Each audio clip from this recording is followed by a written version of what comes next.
Bismillahirrahmanirrahim. Assalamualaikum warahmatullahi wabarakatuh. Alhamdulillah, alhamdulillah beralamin wassalatu wassalamu ala asrofil anbiya wal mursalin wa ala alihi wa sahbihi wa man tabi'ahum bi ihsan ila yaumiddin. Alhamdulillah, kita panjangkan puji dan puji kita kehadirat Allah Subhanahu wa taala yang atas nikmatnya kita bisa bertemu pada pertemuan kali ini. Salawat dan salam tak lupa kita curahkan kepada junjungan kita Nabi besar Nabi Muhammad Sallallahu Alaihi Wasallam. Sebelum kita mulai seperti biasa kita doa. Kita mulai dengan basmalah bersama-sama. Bismillahirrahmanirrahim. Bagaimana kabarnya pada kali ini? Alhamdulillah baik. Pada hari ini kita akan melanjutkan pertemuan kita yang sebelumnya setelah kita membahas komponen-komponen penting pada komputer. Kali ini kita akan membahas salah satu komponen penting, salah satu perkembangan komponen yang penting pada komputer tersebut. Nah, sebelum kita masuk kepada materi, masih adakah yang ingat apa saja komponen-komponen penting pada komputer? Ya, betul. Komponen-komponen yang penting pada komputer itu ada beberapa bagian. Yang pertama adalah prosesor, yang kedua adalah motherboard, kemudian RAM, lalu storage atau penyimpanan, kemudian GPU atau VGA, lalu PSU, dan yang terakhir adalah cache atau caching tempat semua komponen-komponen itu ditempatkan. Nah, pada kali ini kita akan membahas perkembangan storage atau media penyimpanan dari yang mulai dahulu bentuknya besar, komponennya sedikit, membutuhkan daya yang besar, dan penyimpanannya tidak begitu signifikan hingga yang sekarang yang bentuknya semakin ringkas, semakin kecil, tapi tetap menawarkan penyimpanan yang jauh dibanding dengan generasi-generasi sebelumnya. Nah, yang pertama yang akan kita bahas adalah generasi awal dari media penyimpanan, yaitu yang masih menggunakan piringan atau yang sering kita kenal dengan hard disk. Hard disk itu secara harfiah diartikan sebagai piringan keras. Jadi di dalam hard disk itu ada piringan yang berputar dengan kecepatan yang sangat tinggi dan dibaca dengan laser. Sehingga nih gambarnya. Jadi di dalamnya itu ada piringan yang berputar dengan kecepatan ada yang 5.400 RPM atau rotasi per menit dan ada yang 7.200 RPM atau 7.200 rotasi per menit. Bayangan sangat kencang dan itu dibaca menggunakan laser nih, menggunakan pinwheel. Saking cepatnya kita itu tidak bisa gampangnya tidak bisa membaca titiknya karena saking cepatnya. Tapi dengan kecepatan 7.200 5.400 itu ternyata kecepatannya itu hanya 150 MB per detik. Sangat jauh dari standar sekarang.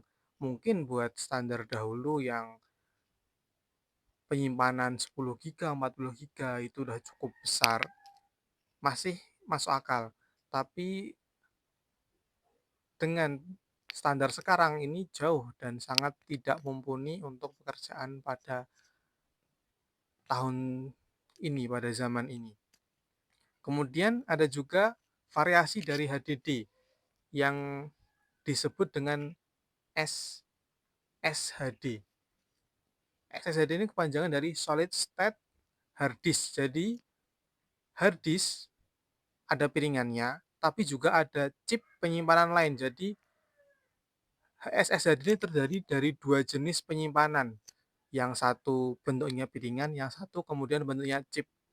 Tapi meskipun begitu, dia akhirnya tidak terkenal, kalah pamor karena hadir penyimpanan lain yang lebih murah, yaitu murni menggunakan chip seperti yang mulai tenar pada tahun 2016-2015-an. Nah, chip ini atau SSD ini ada jenis-jenisnya juga, tidak hanya satu jenis. Seperti tadi HDD, ada HDD yang isinya piringan dan SSHD yang isinya piringan serta chip ini. Nah, SSD begitu juga. SSD ini ada terdiri dari 3 jenis. Yang pertama adalah SSD SATA dengan ukuran 2,5. 2,5 inci ini sama dengan ukuran hard disk 2,5 inci. Jadi ada standar ukuran pada penyimpanan, terutama pada yang masih menggunakan SATA ya, seperti hard disk tadi. Hard disk itu penyimpanan itu untuk komputer dia ukurannya 3,5 standarnya, dan untuk laptop ukurannya adalah 2,5 inci. Jadi ukuran ini 2,5 ini biasanya emang untuk ditempatkan pada laptop. SSD ini kan awalnya memang diciptakan untuk laptop supaya ukurannya bisa lebih ringkas, bisa lebih kecil sehingga lebih mudah untuk dibawa. Tapi meskipun begitu, hard disk atau SSD ukuran 2,5 ini masih bisa dipakai pada komputer karena colokannya juga masih sama. Nah, apa yang membedakan SSD ini dengan HDD? Yang pertama jelas, dari komponennya. Hard disk tadi, komponennya kan piringan yang berputar dengan kecepatan sangat tinggi, tapi ternyata kecepatan baca dan tulisnya tidak sebaik itu. Nah, SSD ini hadir sebagai solusi. Pertama, ukurannya kecil, kedua ringan, irit tenaga karena dia tidak ada komponen yang bergerak, dan yang terakhir adalah kecepatannya jauh-jauh lebih dari HDD tadi, bisa hingga 10 kali lipat. Meskipun dia menggunakan protokol yang sama, jadi sama-sama menggunakan port SATA. Kecepatannya ternyata terpaut jauh meskipun menggunakan yang sama. Nah, kemudian ada variasi dari SSD SATA ini, yaitu M.2. Nah, M.2 ini adalah model colokan yang emang khusus untuk biasanya perangkat laptop. Kalau dahulu awal itu perangkat laptop M.2. Jadi ini biasanya digunakan untuk yang pertama adalah, emang ini LAN data ya. Jadi yang pertama untuk colokan wireless, untuk chip WiFi, chip kartu SIM, ada beberapa laptop yang memiliki colokan SIM. Kemudian yang ketiga adalah untuk penyimpanan. Lah, M.2 SATA ini adalah perkembangan dari SATA tadi. Dia masih mempertahankan kecepatan si 2 SSD 2,5 in SATA, tapi dengan form factor dengan bentuk yang lebih kecil lagi, lebih ringkas. Dari yang ukurannya 100 mm hingga yang sebagai ukuran 10 cm hingga ukuran 20 mm. Jadi lebih pendek lagi, lebih kecil lagi. Dia kecepatannya sama, lebih ringkas,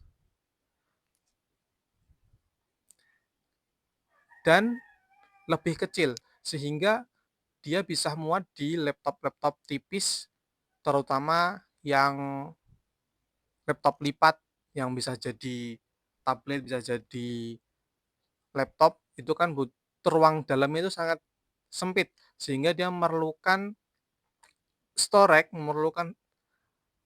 yang lebih kecil lagi, lebih ringkas lagi. Nah, M.2 SATA ini menjadi solusi. Kecepatannya oke, ukurannya ringkas, dan harganya tidak begitu jauh dengan SSD 2,5 inci tadi. Kemudian yang terakhir, standar yang terakhir paling tinggi pada saat ini adalah M.2 NVMe SSD. Secara bentuk sangat mirip dengan M.2 SATA, cuman ada beberapa perbedaan di dalamnya. Untuk M.2 SATA, di sini potongannya ada satu, hanya ada satu. Nah, untuk M.2 NVMe potongannya ada dua. Hal ini terjadi karena jalur yang dipakai sudah berbeda. SSD SATA menggunakan jalur SATA tentunya. Nah, SSD NVMe ini menggunakan jalur PCIe. Dia langsung berkomunikasi dengan CPU. Nah, karena langsung berkomunikasi dengan CPU atau prosesor ini, maka kecepatannya jauh lebih tinggi lagi. Jika SSD SATA tadi, M.2 SATA kecepatannya hanya 500-600 megabit per detik, maka SSD M.2 NVMe ini bisa jauh-jauh lebih cepat. Dari yang Gen 3, dia sudah 3,5 GB per detik. Ini sudah jauh sekali. Bisa 6-5 kali lipat lebih tinggi. Dan M.2 NVMe Gen 4 sampai Gen 5. Gen 4 itu sudah 7 GB per detik.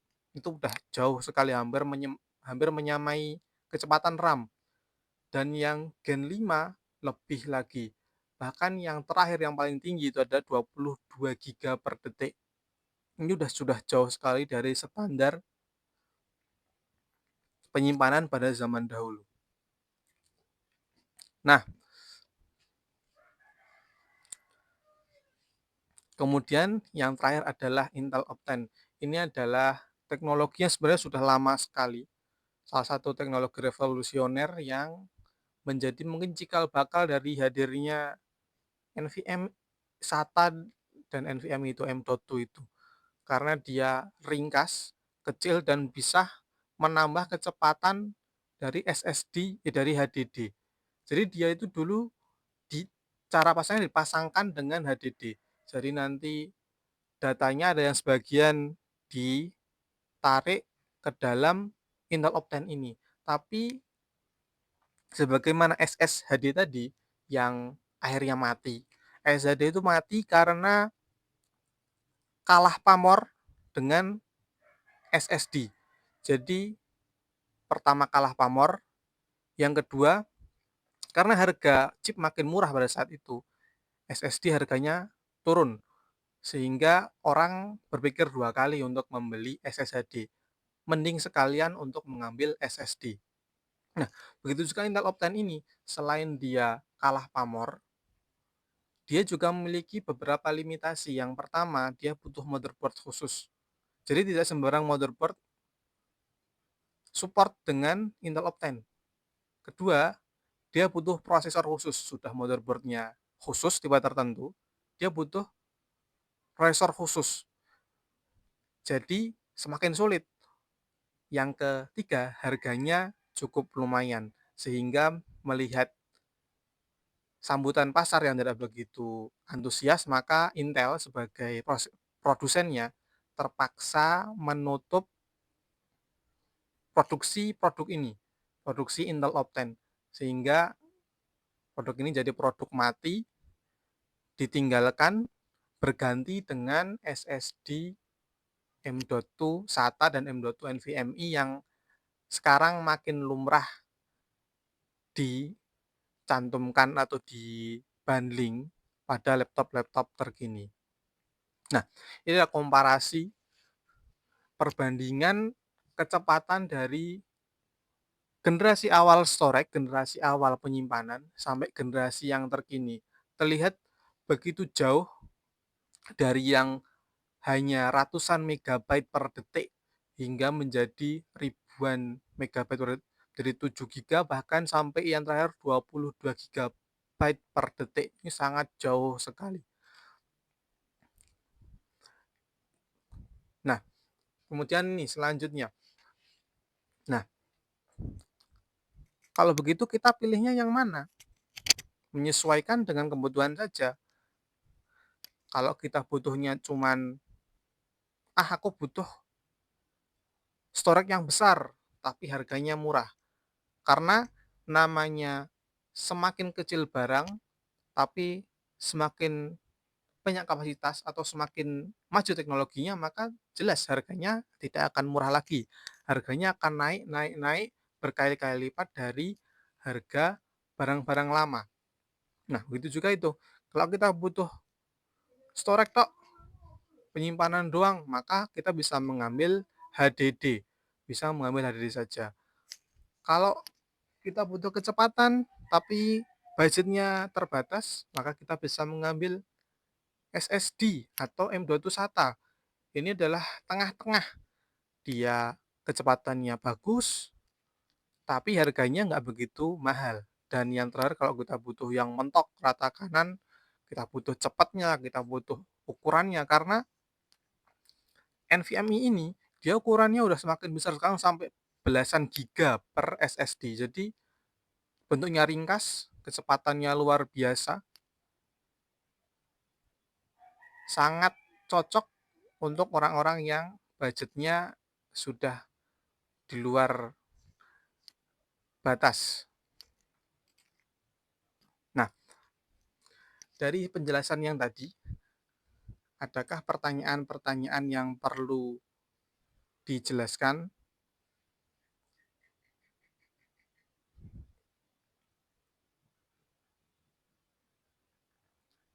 Oke, oke, oke.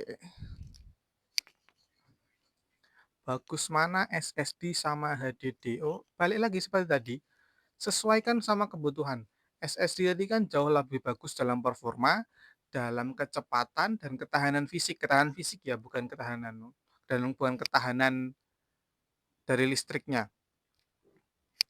Kalau kita butuh booting cepat, butuh akses data cepat, butuh buka aplikasi cepat, SSD bisa jadi pilihan yang no brainer. Kita nggak perlu mikir lagi, butuh cepat SSD, selesai. Kalau kita butuhnya untuk penyimpanan, hanya untuk penyimpanan, mungkin buat CCTV itu HDD cocok, untuk komputer server HDD cocok, untuk NAS home server HDD itu sangat cocok sekali karena harganya murah dan bisa mendapat kapasitas yang lebih banyak. Mungkin dengan harga SSD 2 juta cuma dapat 1 tera, sedangkan HDD 2 juta bisa dapat 2 tera bahkan 3 tera. Nah, selanjutnya,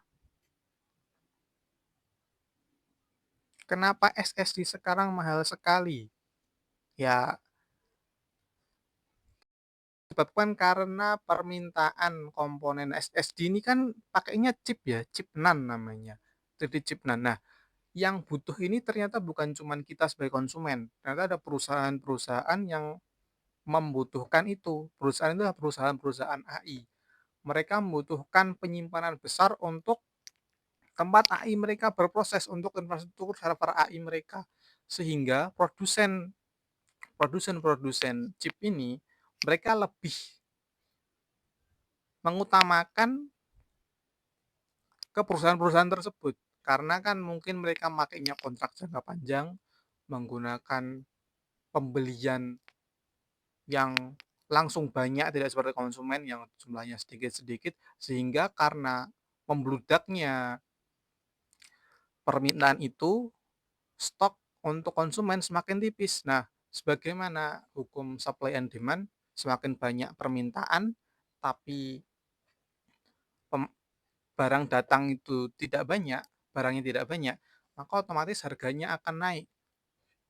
Hal ini tidak hanya terjadi pada ranah SSD, bahkan sampai ke elektronik-elektronik lain. Semua barang yang memakai chip NAND, baik HP, smartwatch, bahkan kulkas yang pakai smart chip itu, pakai chip NAND itu, dia harganya akan ikut terpengaruh disebabkan oleh hal tersebut. Nah, tidak ada pertanyaan yang lain? Masih ada? Oh, oke, tidak ada lagi. Baik, jadi kesimpulannya, perkembangan perangkat minuman itu sudah sangat jauh sekali, jauh dari saat awal dia dikenalkan. Dari yang awalnya bentuknya besar, berat, pakai piringan, dan ke kapasitasnya sangat terbatas. Awal generasi awal HDD itu hanya 10 giga, 40 giga itu udah luar biasa untuk zaman segitu. Tapi hingga sampai sekarang kita bisa menemui SSD NVMe yang bentuknya kecil, ringkas, tapi dengan menawarkan kecepatan yang jauh berpuluh-puluh kali lipat lebih cepat, 22 GB per detik, 7 GB per detik, dengan kapasitas yang luar biasa banyak, lonjakannya 8 TB, 10 TB per satu keping, itu menunjukkan bahwa perkembangan teknologi itu sangat cepat dan sulit untuk kita kejar karena saking cepatnya. Nah, mungkin cukup ini materi pada hari ini. Jika ada salahnya, saya mohon maaf. Jika ada yang perlu ditanyakan, nanti bisa langsung ditanyakan, dihubungi ke saya. Jika ada koreksi, bisa langsung sampaikan juga. Mari kita akhiri dengan hamdalah, alhamdulillah, alamin. Saya cukupkan. Wassalamualaikum warahmatullahi wabarakatuh.